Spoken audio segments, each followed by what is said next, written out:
Hello la modestime, j'espère que vous allez bien. Alors s'il y a bien une technique qui est incontournable quand on coud, c'est bien l'ourlet.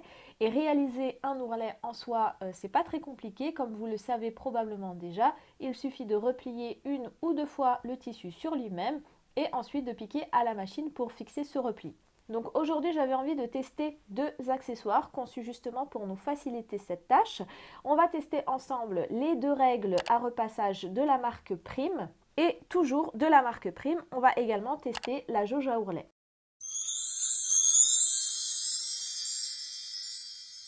Alors pour ceux qui arrivent sur la chaîne, je suis Louisa, blogueuse et formatrice couture. Je vous donne mes avis et astuces couture sur cette chaîne. Et pour ceux qui veulent aller plus loin en couture, à savoir apprendre la couture de A à Z en passant par la réalisation de ces vêtements sur mesure, je dispense aussi des cours de couture et de modélisme en ligne sur mon site modesticouture.com. Vous avez le lien de ces cours dans la barre d'infos en dessous de cette vidéo. Donc dans cette vidéo, comme je vous le disais, j'ai choisi de tester deux gadgets qui sont assez populaires dans le monde des couturières et qui sont censés nous aider à gagner du temps pour les ourlets. Alors juste une petite parenthèse, je précise que cette vidéo n'est pas sponsorisée. J'ai voulu tester par moi-même ces petits outils car j'ai vu sur le site de la mercerie en ligne où je les ai achetés qu'il y avait quand même pas mal d'avis positifs sur ces deux outils-là. Donc du coup, je me suis dit, pourquoi pas essayer moi aussi. Donc on va commencer avec les règles de repassage de la marque Prime. Donc quand vous les commandez et que vous les recevez comme ça dans un carton qui se présente comme ceci. Et à l'intérieur, vous avez deux règles. Donc une règle qui fait 30 cm de longueur sur 10 cm de large et vous en avez une plus petite qui fait 15 cm de longueur sur 5 cm de large. Alors sur chacune des deux règles, vous avez deux faces. Une face qui va vous permettre de travailler les replis dans la longueur. Sur la première règle, c'est-à-dire la plus grosse, vous pouvez travailler sur une longueur de 30 cm. Avec la deuxième, ce sera sur des longueurs de 15 cm. Et du coup, vous avez des lignes, donc ici, des lignes qui vont vous permettre de travailler sur des replis partant par exemple de 0,5 cm jusqu'à 10 cm pour la règle la plus grosse. Et puis pour la deuxième, ce sera à partir de 0,5 cm jusqu'à 5 cm. Si on retourne les règles, on voit ici qu'on va plutôt travailler sur des ourlets qui seront dans la hauteur. Donc c'est-à-dire que là, par exemple, vous pouvez utiliser les règles si vous travaillez sur des bas de manches ou encore des bas de pantalon. Et sur chacune des deux règles, vous avez ici vos traits, donc vos repères, jusqu'à 12 cm. Donc je vais vous faire un petit tuto pour vous montrer un petit peu comment on utilise ces règles. Alors j'ai pris un échantillon de tissu et on va imaginer que je vais vouloir réaliser un ourlet ici tout le long de mon bord. Comme je travaille sur un ourlet plutôt dans la longueur, j'ai pris ma règle, donc la plus grosse des deux, et je l'ai positionnée comme ça dans le sens horizontal. Donc par exemple, si je veux faire un repli de 1 cm, c'est simple, je vais caler comme ça ma règle et je vais replier mon tissu de façon à ce que le bord de mon tissu vienne chevaucher en fait le premier repère que j'ai ici à 1 cm. Donc une fois que c'est bon, j'ai juste à aplatir au fer à repasser. Donc voilà, vous voyez que c'est vraiment très simple et super pratique parce qu'on n'a rien à faire. On a juste à replier comme ça notre bord de tissu et on a automatiquement un petit ourlet de 1 cm qui se forme sur une distance de 30 cm. Alors je profite de ce petit tuto pour vous parler de notre dernier fer à repasser. C'est un fer à repasser qu'on a eu la chance de recevoir gratuitement. C'est la marque Secotech qui nous l'a envoyé et ça tombait bien parce qu'on était justement à la recherche d'un nouveau fer à repasser. Et du coup là ça fait plusieurs semaines qu'on l'a, donc on a eu l'occasion de le tester à plusieurs reprises. Et franchement c'est un fer à repasser qui est plutôt pas mal, tout en sachant qu'on avait déjà testé d'autres fers à repasser. Juste avant de recevoir celui-ci, on avait testé deux autres fers à repasser de marques vraiment reconnues. Et on ne vous en a pas du tout parlé parce que c'était un flop phénoménal. Là, ça fait plusieurs fois qu'on le teste et franchement, on en est plutôt satisfaite. Alors c'est un fer qui se présente comme ceci.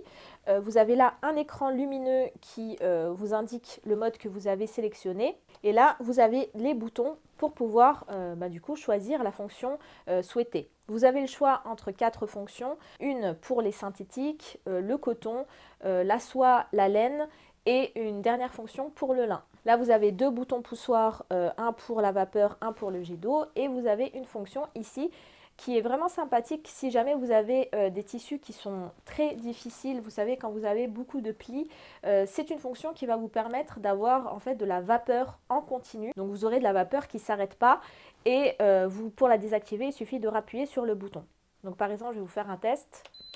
Vous appuyez et là, vous allez avoir en fait de la vapeur vraiment en continu.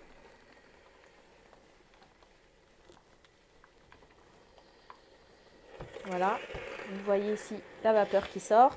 Et si jamais j'ai envie d'arrêter, je rappuie tout simplement sur le bouton. Alors, ce n'est pas un fer à repasser qui a je ne sais pas combien de fonctions, mais il a deux fonctions vraiment indispensables, qui sont vraiment primordiales. Pour moi, c'est vraiment les deux fonctions qu'il faut avoir dans un fer à repasser. La première, c'est l'arrêt automatique. Donc là, il s'arrête automatiquement si vous le mettez en position verticale au bout de 8 minutes. Et si vous le mettez comme ça, il va s'arrêter tout seul au bout de 25 secondes.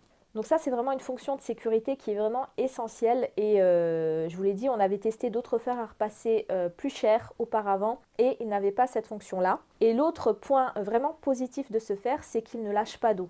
Je pense que ça vous est déjà arrivé d'avoir plein d'eau comme ça sur votre tissu au moment où vous êtes en train de repasser parce que votre fer à repasser fuit. Et celui-là, on l'a vraiment testé plusieurs fois et pour le moment, il n'y a rien à redire, il ne lâche pas du tout d'eau. Voilà, pour moi, ça ne sert à rien d'avoir un fer à repasser dernier cri, dernière technologie, s'ils n'ont pas ces deux fonctions qui sont pour moi vraiment indispensables dans un fer à repasser. Donc si jamais vous êtes intéressé pour avoir ce fer à repasser, je vous laisse le lien où vous pouvez vous le procurer en dessous de cette vidéo dans la barre d'infos. Alors on continue le tuto. Maintenant, si jamais vous avez envie de travailler plutôt en hauteur, donc par exemple sur des bas de manches ou sur des bas de pantalon, c'est le même principe, sauf que vous allez mettre votre règle sur la face qui est destinée à cet effet. Vous repliez votre tissu comme ça et vous faites vos replis et vous marquez au fer à repasser en alignant bien le bord de votre tissu avec les lignes qui se trouvent ici. Alors maintenant, si jamais vous voulez utiliser votre règle pour tracer, par exemple là, si je veux tracer à 1 cm du bord, je vais tout simplement placer ma règle contre le bout de ma règle, contre le bout de mon tissu et je vais tracer en m'aidant de mes trous qui sont pré-perforés. Alors vous pouvez utiliser un stylo friction, mais si vous avez peur que les traces partent au repassage et que vous avez besoin de ces repères, vous pouvez également utiliser une craie tailleur, mais à condition que votre craie soit bien affûtée, parce que là vous voyez que vos trous ils sont pas très larges, donc du coup si vous utilisez un embout qui est trop large, vous allez avoir du mal à tracer correctement. Voilà, donc une fois que c'est tracé, vous voyez que j'ai bien mes repères à 1 cm du bord. Alors maintenant, on va passer à la jauge de prime. Donc c'est un petit gadget qui m'a coûté aux environs de 3 €. Je ne vous l'ai pas dit, mais les règles de repassage que je vous ai présentées précédemment, elles m'ont coûté environ 8 €. Donc contrairement aux règles précédentes, déjà la matière elle n'est pas pareille. Vous avez une matière qui est un petit peu plus rigide et puis en plus c'est transparent, donc du coup vous aurez une meilleure visibilité. Donc là on est sur un outil qui est plus petit, mais on va pouvoir travailler sur plusieurs mesures. Donc par exemple vous pouvez travailler sur des mesures de 1 cm, de 1,5 cm, 2 cm, 2,5 cm, 3 cm, 4 et 6 cm. Donc pareil, je vais vous faire un petit tuto pour vous montrer comment ça marche. Donc si jamais vous avez besoin de faire un repli de 1 cm, vous allez tout simplement positionner votre règle contre votre tissu. Vous allez la caler comme ça et replier votre tissu de façon à ce qu'il se retrouve bien parallèle en fait ici au coin de ma règle qui se situe à 1 cm. Si jamais vous avez envie de faire un repli à 1,5 cm, vous tournez votre règle et là, hop, vous aurez un repli de 1,5 cm.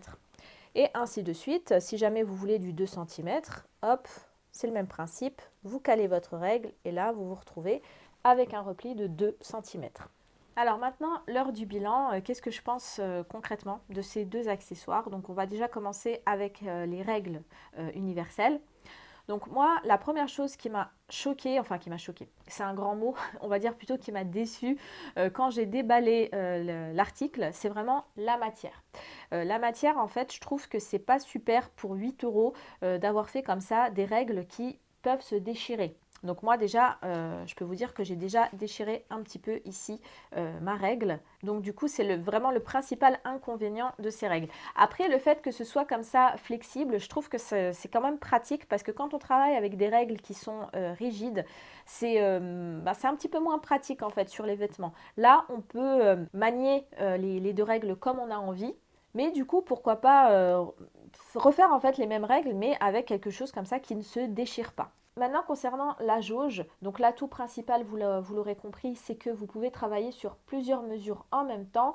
Et puis en plus, vous avez une matière quand même qui est un petit peu plus solide que celle-ci. Mais le principal inconvénient, c'est que vous allez travailler comme ça sur des petites distances. Donc si vous avez des ourlets qui sont un petit peu longs à faire, ça peut être un peu plus fastidieux d'utiliser la jauge plutôt que les règles. Donc conclusion, si vous avez qu'un seul achat à faire, moi je vous conseille plutôt de partir sur les règles, même si la matière elle n'est pas super, vous pourrez quand même mieux travailler avec cet outil que celui-ci. D'autant plus que franchement la jauge, vous pouvez la remplacer par exemple un couturomètre ou si vous voulez, vous pouvez aussi faire un petit gabarit en carton et qui reprend exactement la même forme et les mêmes mesures. Du coup, vous aurez une jauge qui vous aura rien coûté. Voilà, donc cette vidéo test gadget couture est maintenant terminée. Dans tous les cas, je vous laisse les liens de tous ces accessoires dans la barre d'infos en dessous de la vidéo si jamais vous êtes intéressé pour vous les procurer. Aussi, je vous mets le lien d'une autre jauge, donc c'est la jauge Soumet qui ressemble fortement à celle-ci, sauf qu'elle est en aluminium. Et dans tous les cas, le principe reste le même, à savoir pouvoir travailler comme ça sur plusieurs mesures de repli en un seul et même accessoire. Je vous mets également dans la même barre d'infos en dessous de cette vidéo le lien de nos cours de couture en ligne si jamais vous avez envie d'aller plus loin en couture. Si jamais vous avez aimé ce type de format vidéo, n'hésitez pas à vous abonner à la chaîne et aussi à me laisser un petit like, ça fait toujours plaisir. Et n'oubliez pas aussi d'activer la cloche de notification quand vous vous abonnez à la chaîne parce que comme vous l'avez peut-être remarqué, on n'a pas un rythme de publication régulier. Ça dépend en fait vraiment de notre emploi du temps et en ce moment il est vraiment assez chargé. On essaye de vous mettre des vidéos quand même, mais du coup si vous souhaitez être vraiment averti de la mise en ligne de la prochaine vidéo, n'oubliez surtout pas du coup d'activer la petite cloche. Vous appuyez dessus et comme ça vous aurez une notification dès qu'on poste une nouvelle vidéo. Aussi, si vous voulez que je teste d'autres gadgets couture, n'hésitez pas à me mettre vos suggestions en commentaire en dessous de cette vidéo. Donc pour ma part, je vous dis à très vite dans une prochaine vidéo et surtout, prenez bien soin de vos coutures.